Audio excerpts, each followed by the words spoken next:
नमस्कार दोस्तों। आज की कहानी एक धार्मिक कहानी है। किन कारणों से भगवान भैरवनाथ बने काशी के कोतवाल।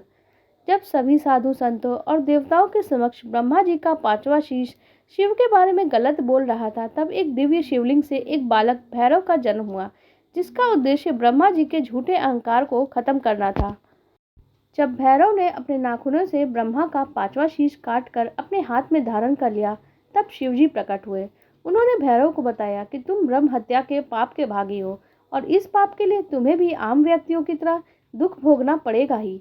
अतः इस पाप से मुक्ति के लिए तुम्हें त्रैलोक्य का भ्रमण करना होगा। जिस स्थान पर शीश तुम्हारे हाथ से स्वतः ही छूट जाएगा, वहीं तुम इस पाप से मुक्त हो जाओगे। इतना कह के भगवान शिव ने एक अत्यंत तेजस्वी और विकराल रूपी कन्या को प्रकट किया, जो अपनी लंबी लाल जीभ से रक्त का पान कर रही थी।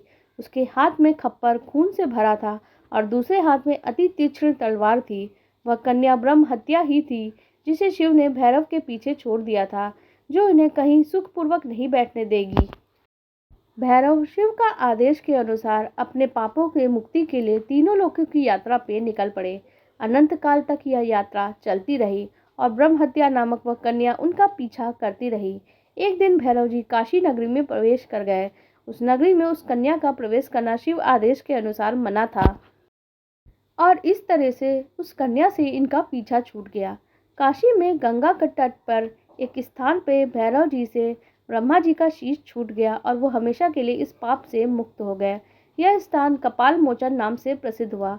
भगवान शिव ने अपने परम धाम काशी में ही भैरव को कोतवाल का पद प्रदान कर दिया। काशी में आज भी भैरव का वास है। इसके अलावा उज्जैन नगरी में काल भैरव का प्रसिद्ध मंदिर है। आपको हमारी ये कहानी कैसी लगी, आप कमेंट सेक्शन में जरूर बताइएगा। साथ ही वीडियो को लाइक कर दीजिएगा और हमारे चैनल को भी सब्सक्राइब कर लीजिएगा। धन्यवाद।